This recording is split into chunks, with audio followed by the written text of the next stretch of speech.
Calcium বেশি দিলেও সমস্যা, জানেন এটা? ক্যালসিয়াম বেশি দিলে কিন্তু গরু মারা যায়, জানেন এটা? ক্যালসিয়াম কম হইলেও মারা যায়, বেশি হইলেও মারা যায়। ক্যালসিয়াম বেশি ক্যালসিয়াম হওয়াটাকে কি বলে? হাইপার ক্যালসিমিয়া, নাম শুনছেন? এটা বলে কি হয়? কেউ বলতে পারবেন? কেউ বলতে পারবেন না, গ্যারান্টি। ক্যালসিয়াম শরীরে বেশি হলে কি হয়? মানুষের শরীরে ক্যালসিয়াম বেশি হলে কি হয়? কিডনি সমস্যা হতে পারে। হ্যাঁ, কিডনি সমস্যা হইতে পারে। একটা পয়েন্ট, আপনার হাড় যেগুলো আছে এগুলো পাথর মতো শক্ত হয়ে যাবে, ঠিক আছে? এই জন্য ক্যালসিয়াম অ্যাবজর্পশনের জন্য কি দরকার? ভিটামিন ডি দরকার।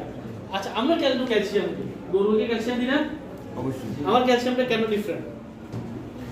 আপনারা সবাই ব্যবহার করছেন না? অনেকে বলতে পারে না আমরা এটা এই প্রোডাক্টের ক্ষেত্রে আমরা একদম গ্যারান্টি দিই।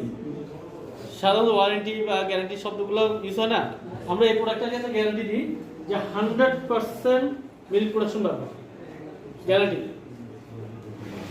তোমার যদি কেউ বলেন যে বাড়ে নাই, তাহলে তার ব্যাখ্যা আমি দিতে পারবো, কোনো সমস্যা নাই।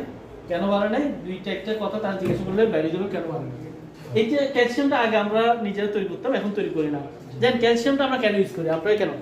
খামারের মেইন কমপ্লেইন কি থাকে? আপনারা যারা খামারি আছেন মনে হয় এখানে কয়েকজন আছেন, ঠিক না? কয়েকজন খামারি আছেন বলো তো একটু, হাত তো একটু। 1 2 3 4 5 6 জন ভাই আছেন খামারি, বাকিরা সব ডাক্তার ভাই আছেন, ঠিক না? ডাক্তার ভাইকে কি জিজ্ঞাসা বলে? বলছে আমার গরুরা আগে 10 লিটার 12 লিটার এর সর্বোচ্চ দুধ থেকে কত লিটার দুধ? এখানে সেটা মধ্যে 20 লিটার দুধ আলো গরু আছে না? জি আছে। খামারের কমপ্লেইন কিন্তু 20 লিটার গরু আমার 22 লিটার দেয় না কেন? এই কমপ্লেইন কিন্তু কোনোদিন নাই, আছে? না। কমপ্লেইনটা কি? আমার 20 লিটারের গরু কেন 15 লিটার দেয়? এটা একটা বড় কমপ্লেইন। খাওয়া দাওয়া ওকে, ভিটামিন খাওয়া সব ওকে, ক্যালসিয়ামও খাওয়া দিয়েছে তাও ওকে, তাও 15 লিটার আসে কেন? আপনার কারণ ডাক্তারে কি করি আমরা? ক্যালসিয়াম দিই, ভিটামিন দিই, ঠিক না? জিঙ্ক দিই। আচ্ছা, মনে করেন যে আপনি আমি একটু হাতে একটু সময় নিব, এটা একটু বলার জন্য আসলে সময় নিচ্ছি। আমরা সবাই ক্যালসিয়াম খাই না? অবশ্যই।